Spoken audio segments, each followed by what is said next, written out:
This is CGTN, China Global Television Network.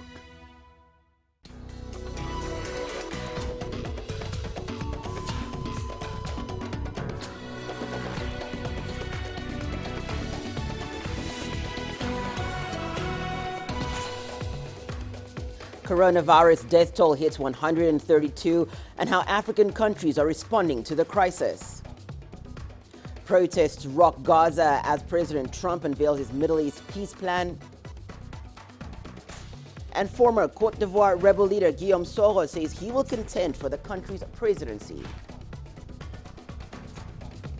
Hello and welcome to Africa Live. We're coming to you live from Nairobi. I'm Hannah Vivier, and still to come on the program.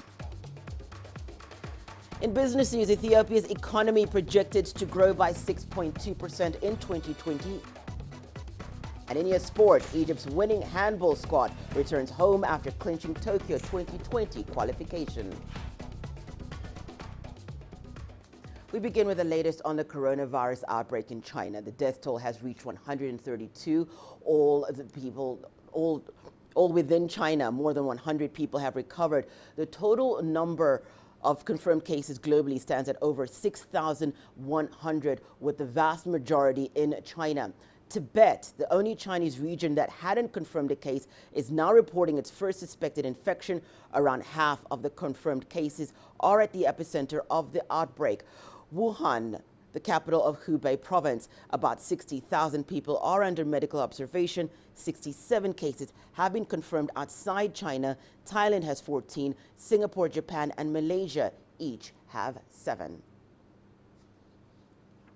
Well, there are fears that the number of people infected may surge as travels are expected to peak this coming weekend with the end of Chinese New Year holiday. Officials are requesting that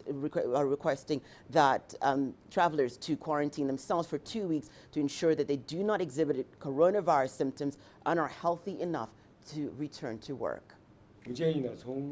We suggest travelers from the epidemic areas to conduct self-inspections twice a day for 2 weeks after making their travels. Medical staff at the community level will contact those travelers to learn about their health conditions. If available, we suggest travelers live alone in rooms with good ventilation and reduce close contact with the rest of the family. Well, as China continues to battle the coronavirus, scientists have intensified their efforts in looking for a cure. Yang Zhao has the details. Months, if not years, to develop and test a new vaccine. The same is true for any new treatment. Scientists are taking another option to see whether existing drugs can work against a new virus. They've turned to antivirals widely used to treat HIV. Wuhan's Jiantan Hospital is where the first 41 known patients were treated. It's launched a controlled trial of the anti-HIV drug combination of lopinavir and ritonavir, according to the report by a group of Chinese scientists in The Lancet. The paper notes the combination was being used to treat patients with SARS, which also belongs to the coronavirus family.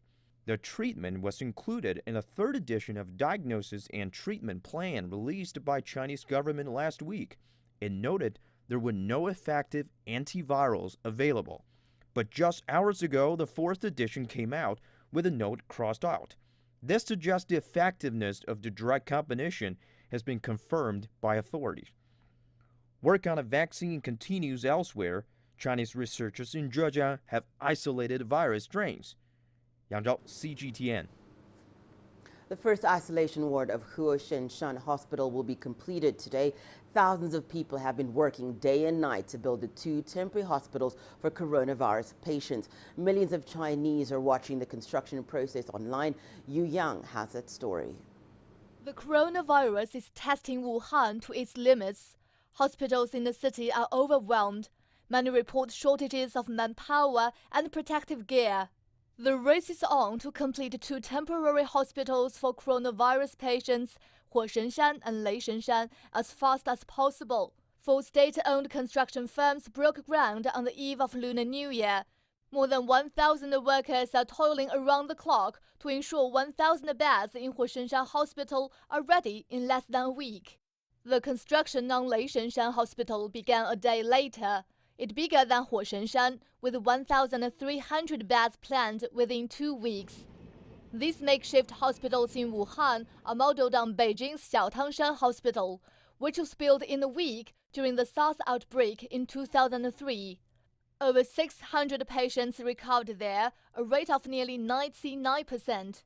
2 isolation wards in Huoshenshan are scheduled for completion midweek, and at the same time, electricity will be turned on at Leishenshan. A shorts video platform of China Media Group is providing a real-time feed of the construction. More than 27 million Chinese are watching. Many are posting messages like, "Hi, I'm watching the video and I'm from central China's Henan province. I want to know how the construction work is being done, and I'm from the capital Beijing.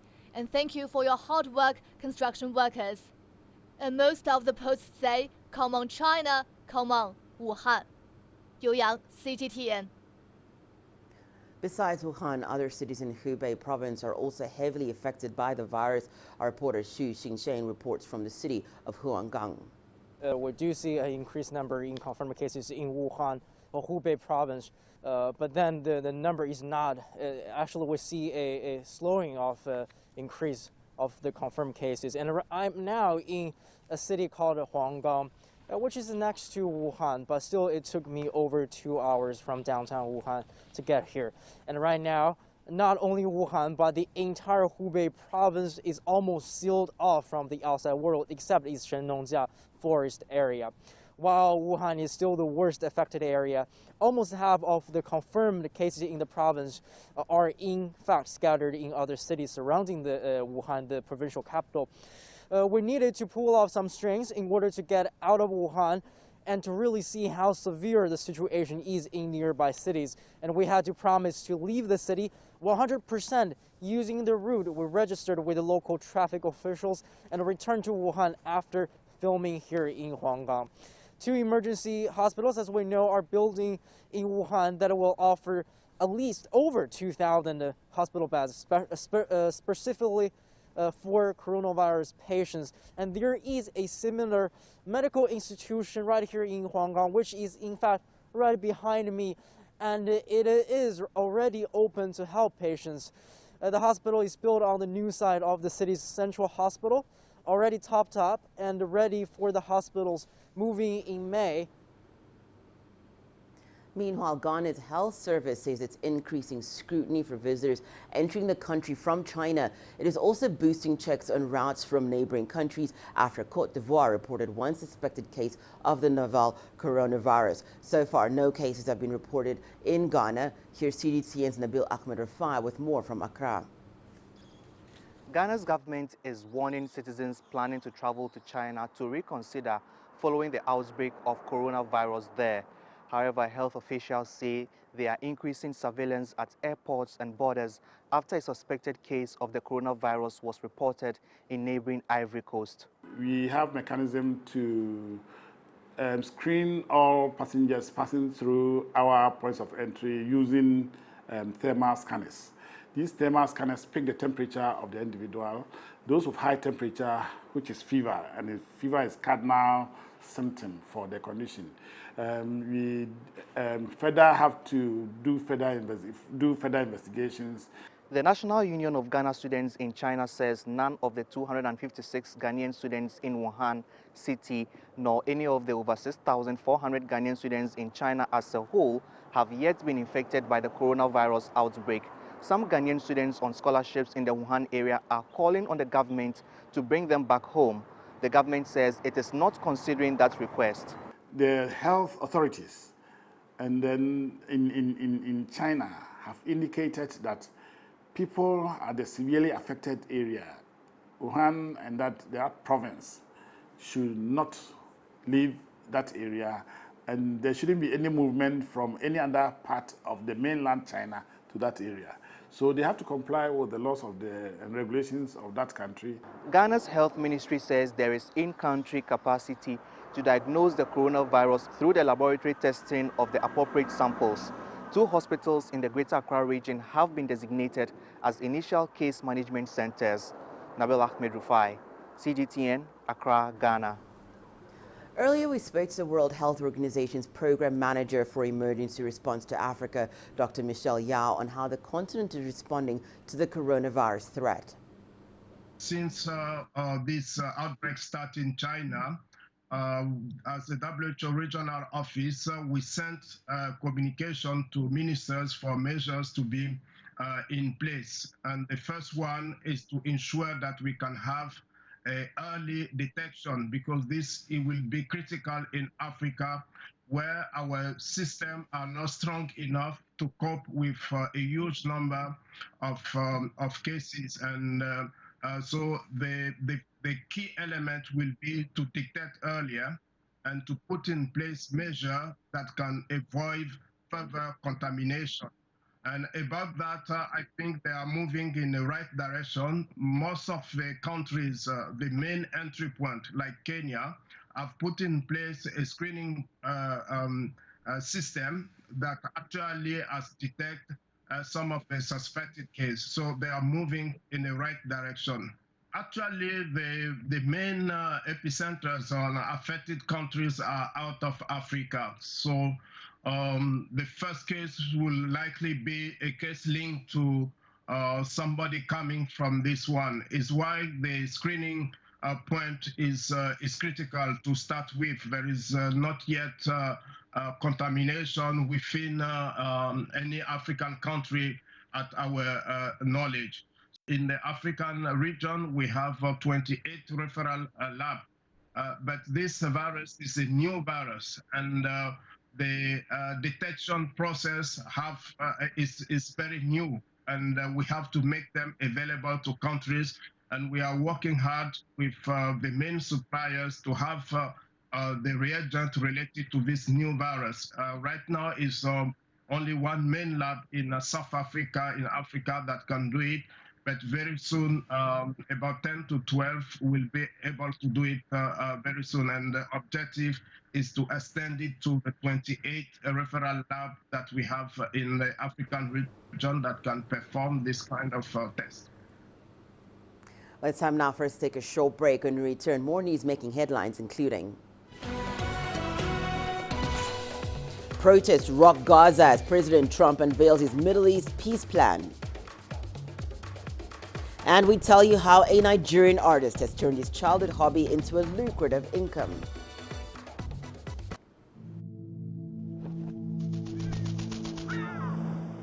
How will your world change today? What happens here? What happens there? Or what you make happen for yourself? If it matters to you, it matters to us too. Your stories are the stories that need to be told. Africa Live. Find your voice.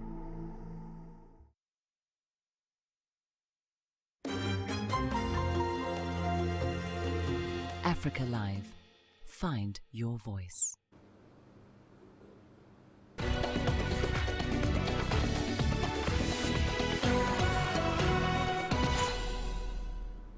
Welcome back. You're watching News Making Headlines this hour. To Côte d'Ivoire now, where former rebel leader Guillaume Soro says he intends to contend for the presidency despite an arrest warrant out against him. The arrest warrant against Soro follows investigations into an alleged coup plot. Soro has denied any wrongdoing, insisting he's a victim of judicial persecution. The case against him adds to political tensions ahead of the October polls. À ce déjeuner de presse, I have chosen to gather you all here at this press luncheon to first and foremost say that I am a candidate in the presidential election in my country. These injunctions are politically motivated in the sense that the files are empty. 31 octobre. Meanwhile, the leader of Mali's 2012 coup attempt, Amadou Sanogo, has been released on bail. While acting as an army captain, Sanogo led an attempted military coup against the then-president, Amadou Toumani Touré. He has been held for 6 years on charges related to the abduction and killing of 21 Red Berets. The Red Berets are an elite military force which launched a counter coup against Sanogo. 12 other former military members are also on trial in relation to the killings. A date has not been set for the trial to resume, and the accused are free to move without restriction. Amnesty International has said in a statement that the move is prompted by Malian authorities seeking social cohesion within the army. The indictment chamber of the Bamako Court of Appeal has just decided to release Amadou Sanogo and all the others. There are 13 detainees, and all 13 will go to their respective homes this morning following the decision of the court. Let's turn to Malawi. The country's constitutional court has handed down a ruling on Monday for the contested presidential election. Incumbent President Peter Mutharika narrowly won the race last year with around 3% of the vote. Following Mutharika's victory, protests broke out calling for the sacking of the Electoral Commission chief. The president's opponent, Lazarus Chakwera, is now asking the court to annul the results. This is the first time in the country's history where presidential election results have been challenged. If the judges uphold the allegations of fraud, a fresh poll could be called. Malawians have expressed differing opinions on the court case. Expect our judges to deliver the judgment with impartiality and independence for the sake of national building as well as enhancing our democracy. As a citizen of Malawi, I would wish on Monday, when the judges are passing on the judgment, I would prefer if they would just nullify the results and call for a rerun. As a Malawian, I do not necessarily, I'm still at 50-50. It can go either way. The only problem that I have is what will happen in terms of what will Malawians do when they hear the pronouncement. And I think that's where my wildest expectations are getting kind of entangled. I am seeing, if our politicians are not very careful with their language, I'm seeing something probably worse than 2012. A plan for peace in the Middle East has been unveiled at the White House. The long-awaited plan was announced by U.S. President Donald Trump alongside Israeli Prime Minister Benjamin Netanyahu. But Palestine is rejecting it. CGTN's Jagruti Dave has the details. It's been described as the deal of a century and a historic breakthrough by President Trump. But those who are critical of this deal say that it favours Israel over the Palestinians. And so let me just take you through some of the top lines of this deal. Israel gets control over a unified Jerusalem as its capital. It also doesn't have to uproot the settlements on the West Bank, which become part of its territory. The Palestinians, on the other hand, get $50 billion of funding towards the creation of its own state over the course of a few years, contingent upon passing certain tests. Their capital is somewhere in East Jerusalem, says the president, and he's also promised to establish an embassy at the new site. The president called it, this deal, a win-win. My vision presents a win-win opportunity for both sides. A realistic two-state solution that resolves the risk of Palestinian statehood to Israel's security. These areas will now be recognized by the United States as a permanent part of the Jewish state. Israeli Prime Minister Benjamin Netanyahu, as you heard there, was pleased with the deal. He called it a realistic path to durable peace. The Palestinians have been reacting also to this deal. Notably, the leader of the Palestinian Authority is Mahmoud Abbas, who rejected the deal. All our rights are not for sale or for negotiation. Your deal is a conspiracy, and it will not work. He also said that a Palestinian state without Jerusalem is impossible. And this really is the sticking point, the unified Jerusalem under Israel as part of this deal. Another sticking point is the fact that Palestinians weren't present at the launch of this plan, nor were they consulted in the process leading up to the drawing of these plans. So clearly, it's a sticky road ahead for the Middle East peace process. And it's unclear whether this particular plan drawn out by President Trump and his team, including his son-in-law, Jared Kushner, will really alleviate any of these tensions. Jagruti Dave, CGTN, Washington.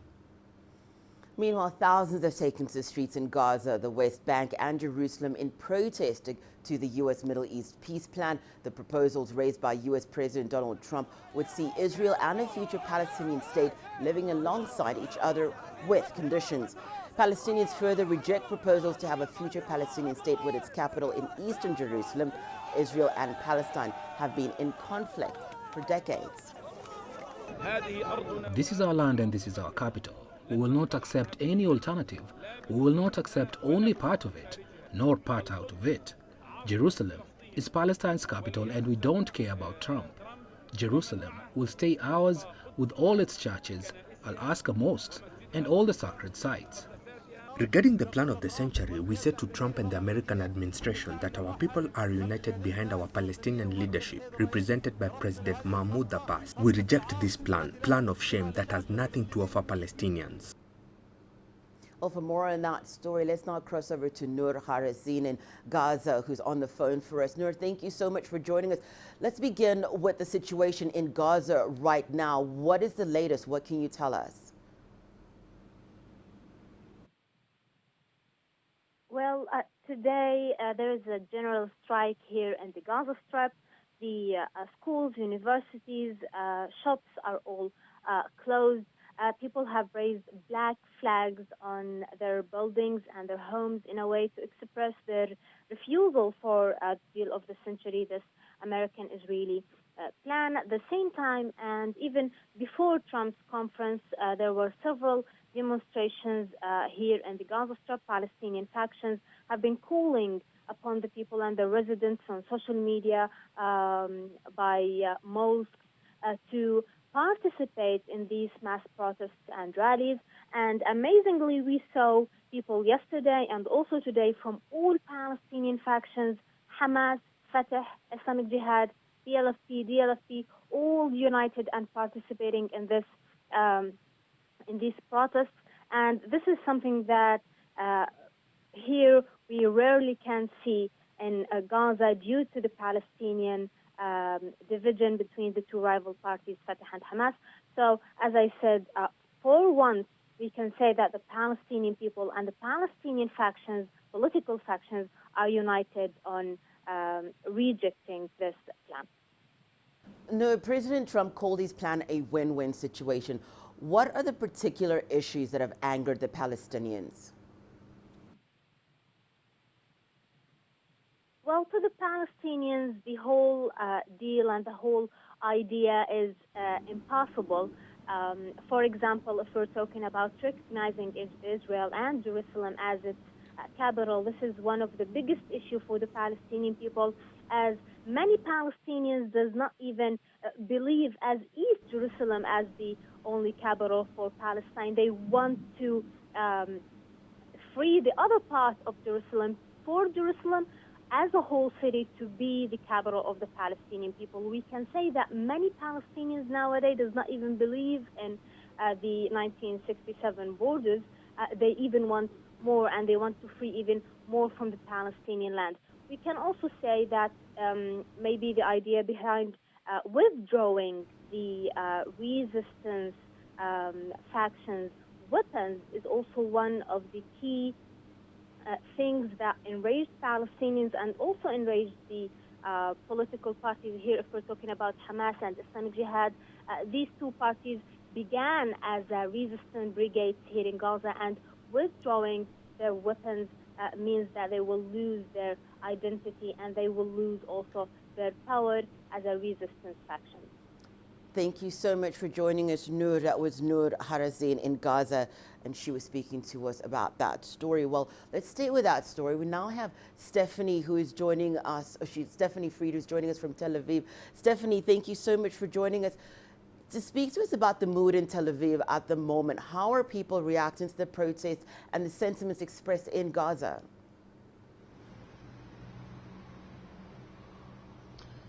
Well, frankly, it's business as usual in Tel Aviv.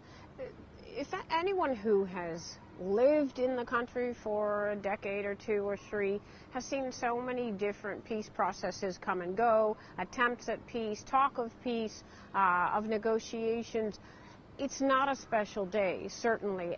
The idea of protest, the idea of security and of broadening security threats because of this peace plan, or quote unquote the deal of the century, that's a concern. That's a concern that people in the military are talking about, people in government are talking about. But as far as in Tel Aviv, it's business as usual again, and that's because largely this is perceived as a PR move on the part of Israel's Prime Minister Benjamin Netanyahu, duly, as well as on the part of U.S. President Donald Trump. There's not an expectation that much will come of this plan, but the timing is impossible to ignore as impeachment hearings are underway with President Trump, and as Benjamin Netanyahu was just formally indicted on Tuesday and is running for another election, as well as Donald Trump running for another election. There's a lot caught up on this and not a lot of hope on either side, Tel Aviv or within the Palestinian sector, no hope whatsoever for this plan. Stephanie, so while you say that little might come out of this, what are we likely to see happen in the coming days? And how is President Trump's plan likely to shape relations between Israel and the Arab world, if at all?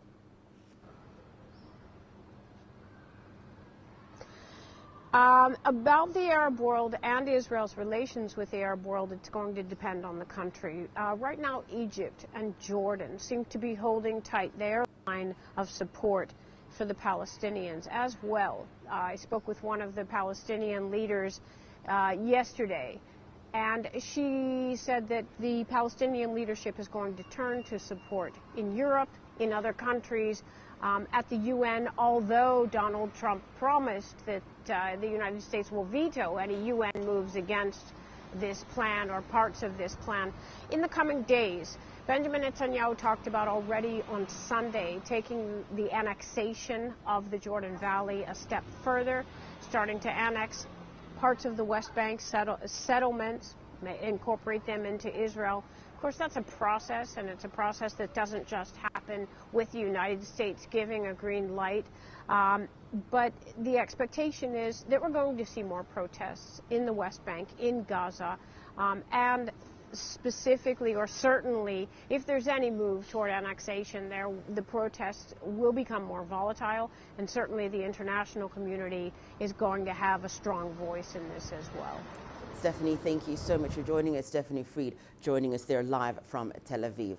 Well, here in Africa, leaders from Ethiopia, Somalia and Eritrea have met for the first time this year to revive a 2018 regional cooperation agreement. CGTN's Abdulaziz Bello now reports on how Somalia stands to benefit from the trilateral meeting in Eritrea. Somalia's President Mohamed Abdullahi Farmajo is in Asmara to meet with his Eritrean and Ethiopian counterparts as the three leaders seek to strengthen ties in the Horn of African region. Officials say the talks focused on economic progress, security and other aspects of cooperation agreed upon in 2018 during the first trilateral meeting between the three leaders. On the security front, the three leaders underscored the need for a concerted effort in tackling insecurity, eradicating terrorism, smuggling of people, weapons and drugs. The leaders also agreed to consult other regional leaders to effectively implement cooperation amongst the Horn of African countries. Since 2018, meetings like these have taken place in Mogadishu, Addis Ababa and Asmara, with an aim of fostering comprehensive cooperation between governments and the people of the three nations. Experts say out of the three countries, Somalia requires more support from its neighbors as it overcomes years of instability and an ongoing armed insurgency that has claimed thousands of lives. Somalia needs regional support, especially in the security sector. Regional stability is critical, but we are yet to see any tangible results from the tripartite agreement. The three countries will also rely on backup from powerful allies in terms of social, economic and political capital. Experts argue that regional stability will help create a conducive economic environment, with the Horn of Africa region experiencing high population growth, natural resources and access to both the Red Sea and Indian Ocean. Ethiopia and Djibouti already contribute troops to the multinational peacekeeping force AMISOM. Analysts say stabilizing Somalia will go a long way in ensuring that peace returns to the Horn of African nation allowing the region to act as a gateway to the rest of Africa. Abdulaziz Bilo, CGTN, Mogadishu, Somalia. Time for us to take a short break. Your business news is up next. Here's what you can expect. Ethiopia's economy projected to grow by 6.2% in 2020. And South African Airways gets a $244 million bailout from a state-run financier. Africa is the nexus of enterprise, and global business will tell you why it matters. From the mega investment projects to multi-billion-dollar mergers and acquisitions. Africa today collects, just in terms of revenues from taxes alone, $545 billion a year. If you take 10% of that and you devote it to the energy sector, problem solved. All this on Global Business, weekdays at this time on CGTN.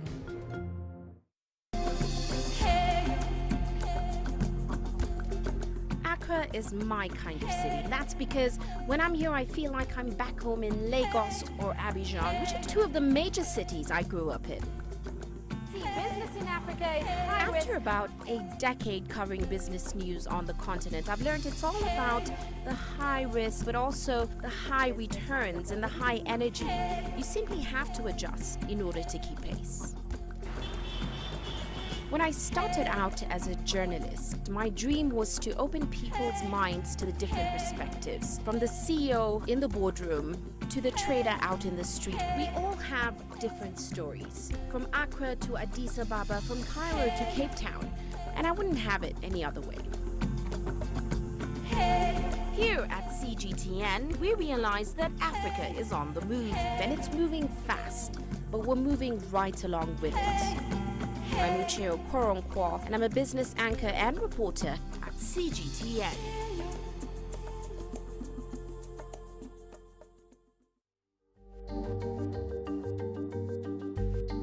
Africa Live. Find your voice.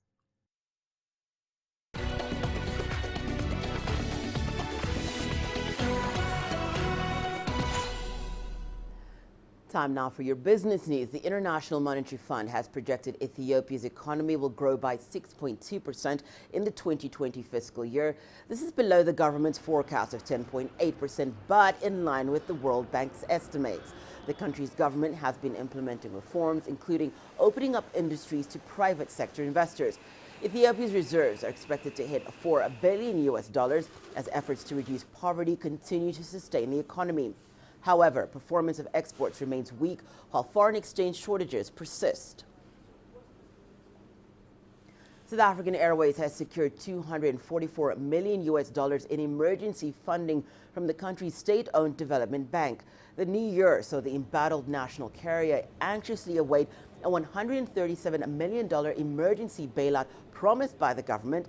However, South Africa's Treasury has been reluctant to commit further state funds as part of that strategy. SAA has not made a profit since 2011. It has been surviving on more than $1.3 billion in bailouts over the last 3 years. This has put South Africa's credit rating and investor confidence under increasing pressure. Vodafone has reached a $2.39 billion deal with Saudi Telecom for the sale of a 55% stake in its Egypt unit. Both parties have signed a memorandum of understanding for the sale of Vodafone's shareholding. The agreement was reached on the basis of a long-term partnership. It will include use of the Vodafone brand, preferential roaming arrangements, and access to Vodafone's central procurement function. Vodafone will continue to have a significant presence in Egypt through its shared service centers. The British government has approved a restricted role for Chinese telecoms giant Huawei in building the country's 5G network. CGTN's Nawid Jabrakal has the details from London. After years of deliberation, the UK government has finally decided to allow Huawei to play a limited role in its 5G networks. The government says that it came to the decision following a technical and security analysis that it calls the most detailed assessment of its kind in the world. In terms of why it's reached a decision, Britain's intelligence agencies say that they found no evidence that Huawei was involved in espionage on behalf of the Chinese state, and that any potential risks in the future could be mitigated.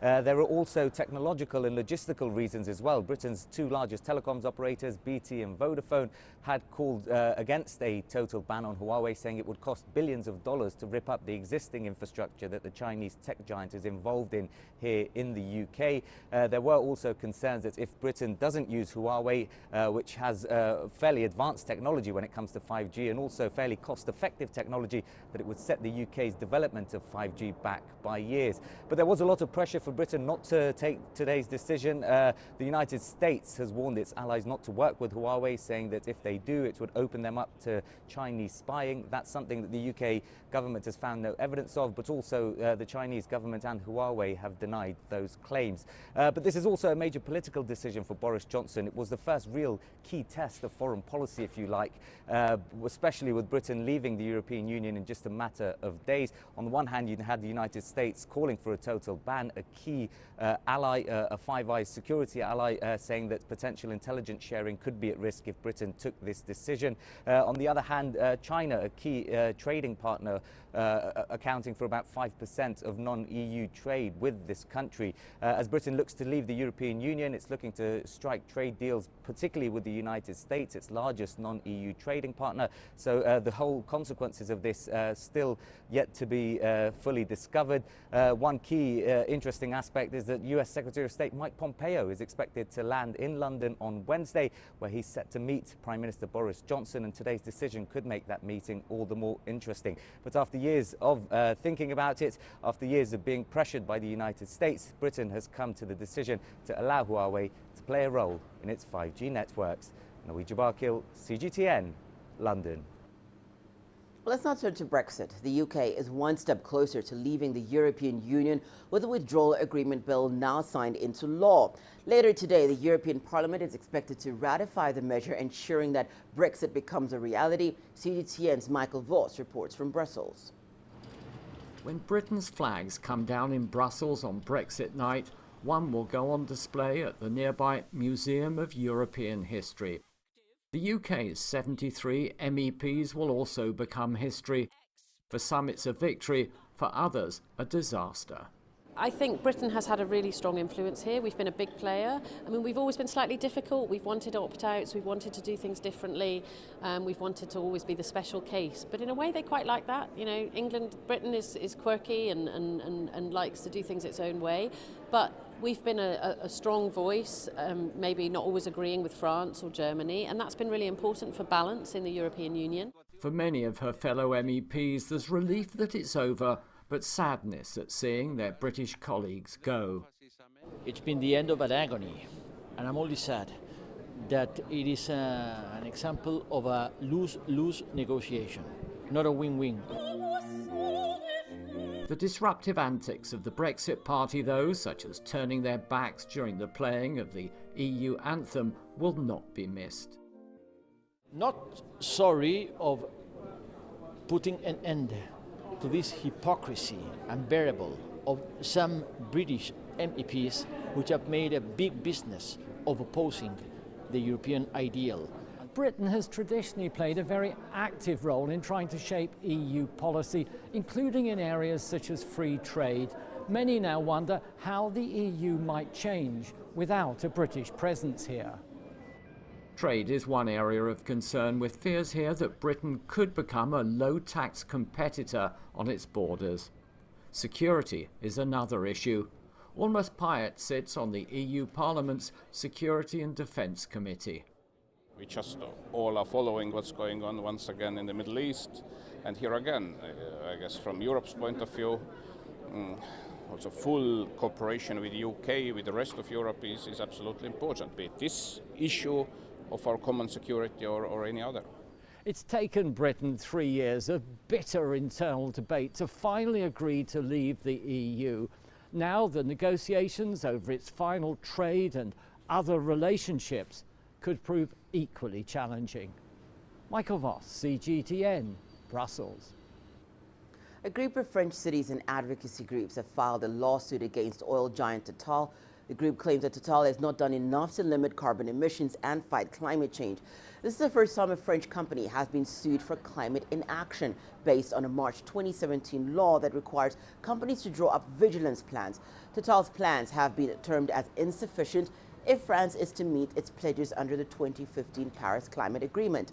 If it hopes to limit global temperature rises to well below 2 degrees Celsius. Despite the accord being signed by national governments, the plaintiffs have requested the courts to evaluate the effectiveness of companies' environmental commitments. Time now for us to take a short break. More news when we return, including we tell you how a Nigerian artist has turned his childhood hobby into a lucrative income. The greatest journeys, the greatest sights, the greatest adventures. Here in Kanater, this weir allows the locals to walk on water. We're far more than just TV news. We're your passport to the wonders of Africa. To bring you stories of struggle, survival and hope.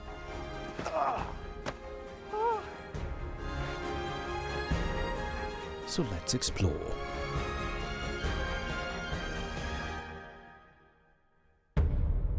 CGTN.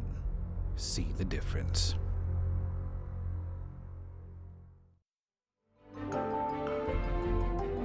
Africa Live. Find your voice.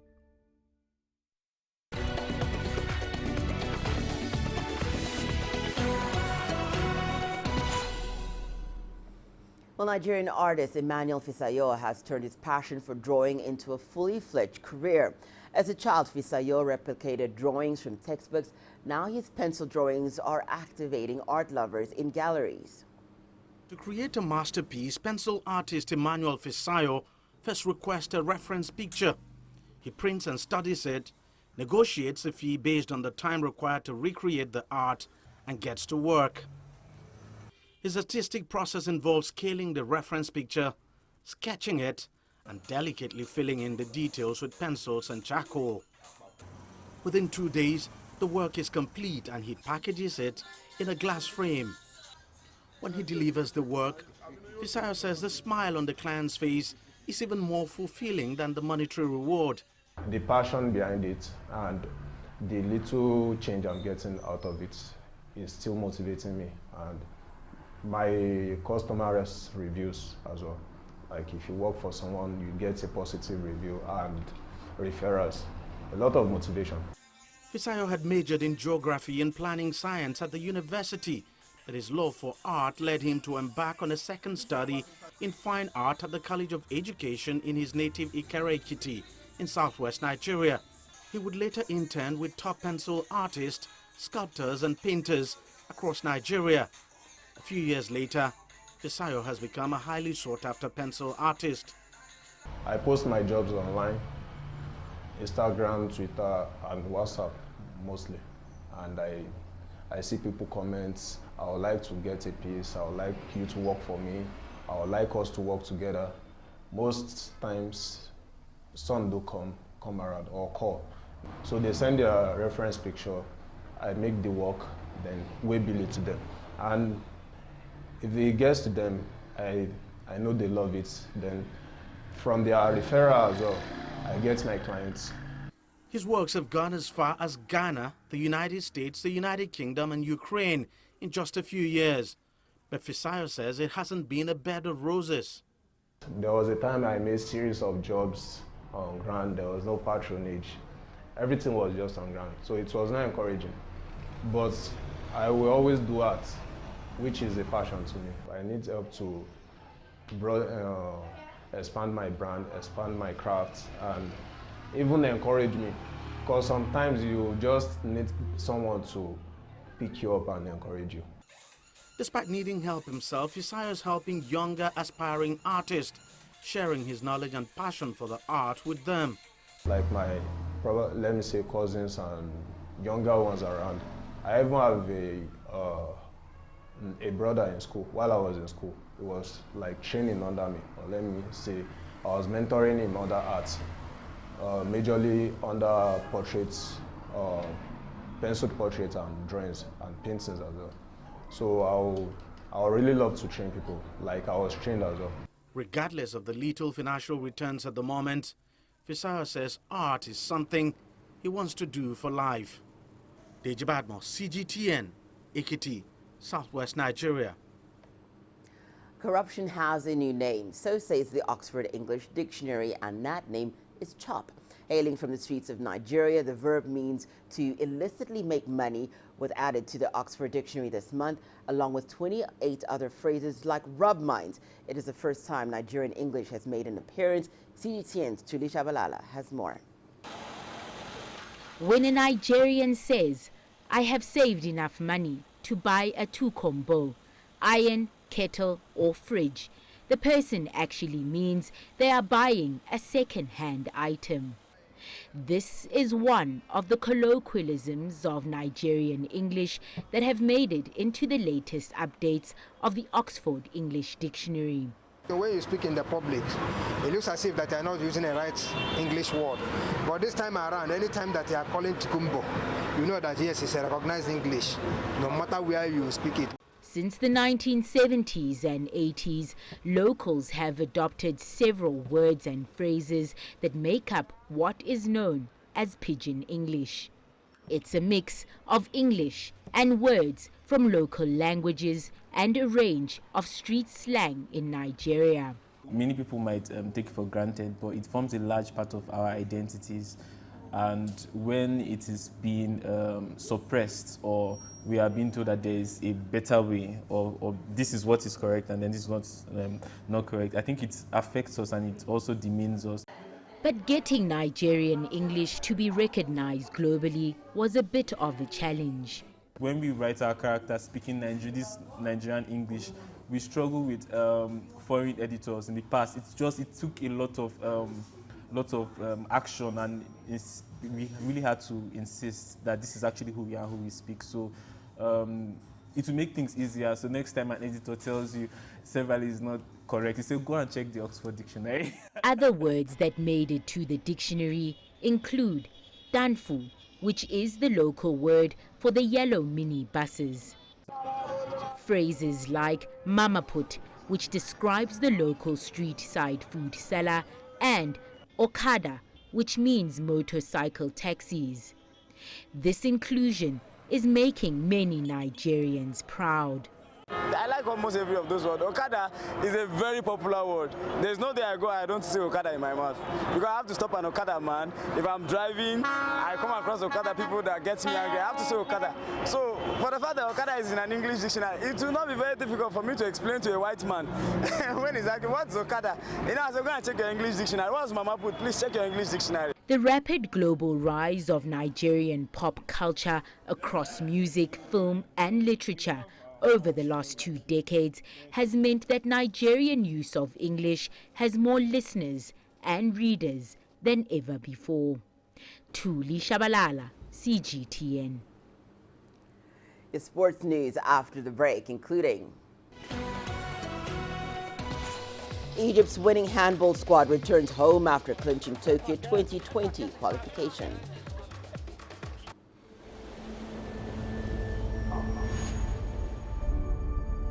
How would you create your legend? On the fields, on the tracks, in the arenas of Africa. Were you born to be a player? Could this moment be yours?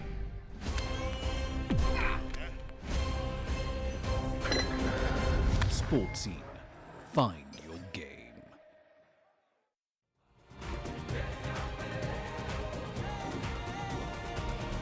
Africa Live. Find your voice.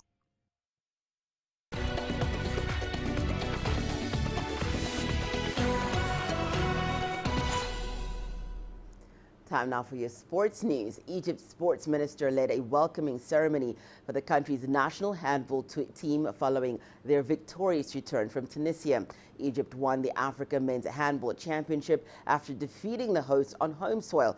With the continental title, Egypt effectively booked their place at this summer's Tokyo Olympics. CGTN's Adel El Marouchi has more. It was a clash between two African handball titans. Tunisia and Egypt have had won all their matches in the tournament. Their match was for the African title and a continental ticket to Tokyo 2020. We almost killed ourselves during the match to win.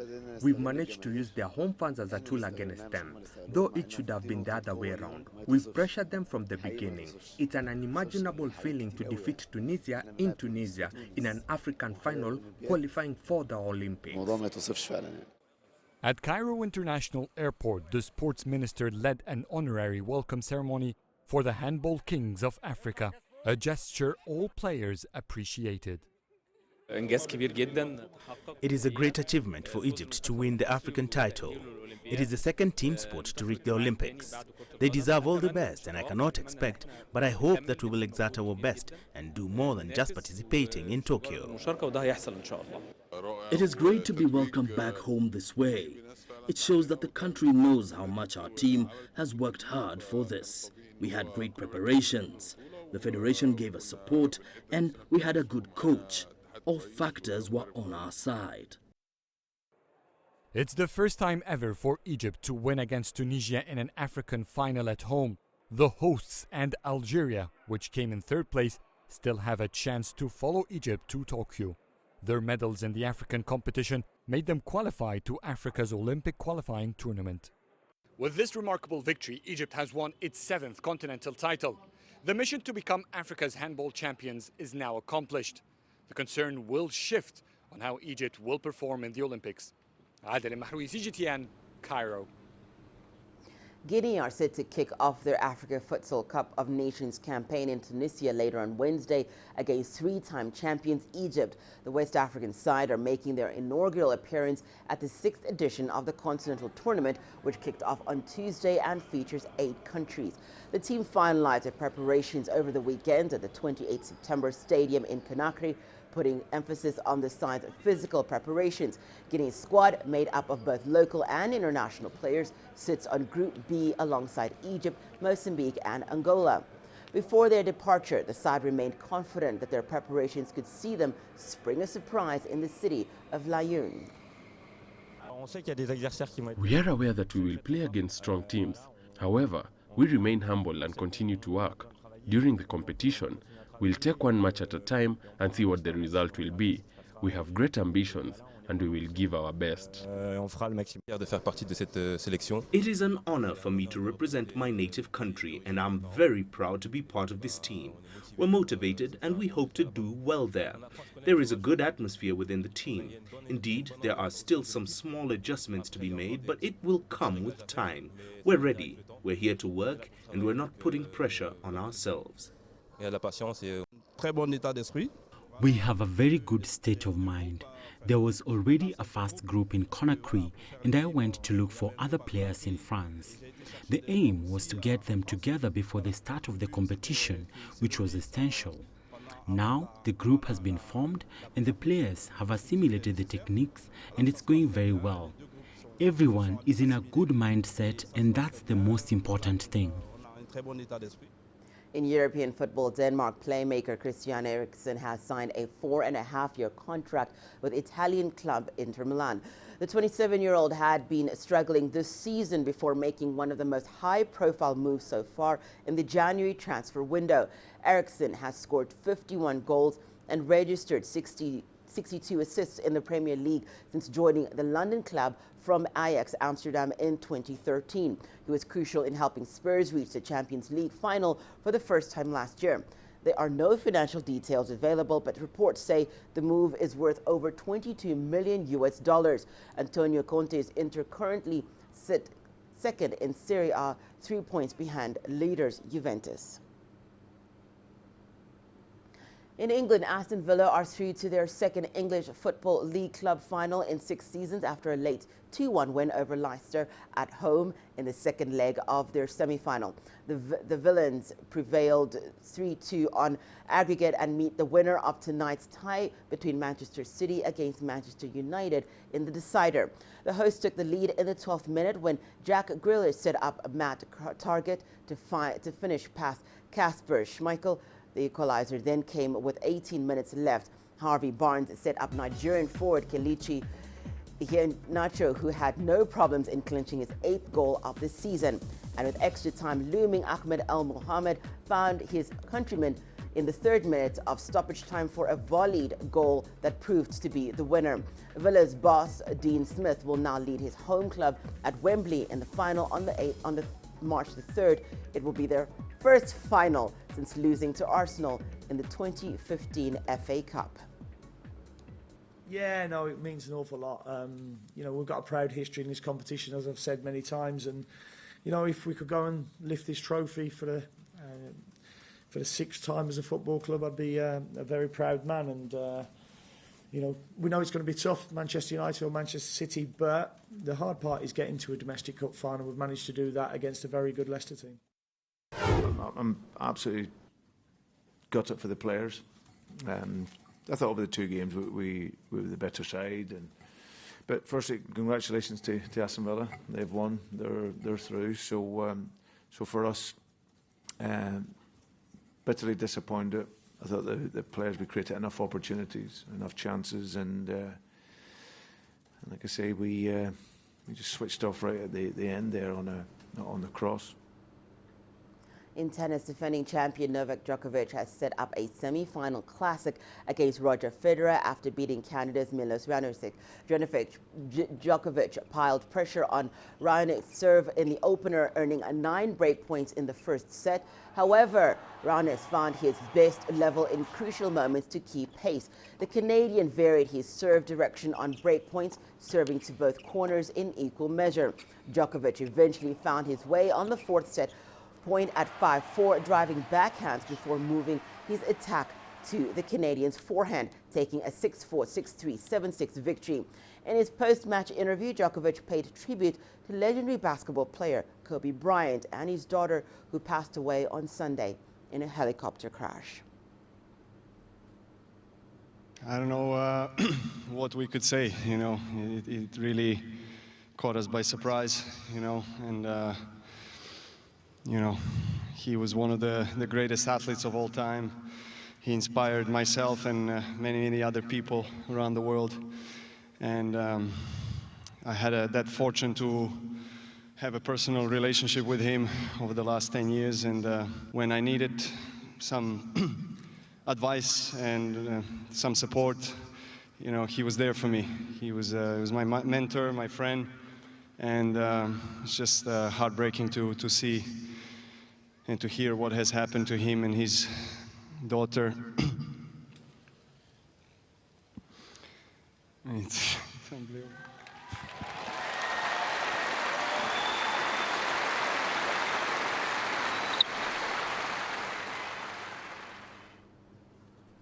Well, that's it for this edition of Africa Live. Remember, you can send your feedback to the contacts on the screen and follow us on digital media platforms. From me, Hannah Vivier, and the rest of the Africa Live team, thank you so much for watching. We'll see you next time.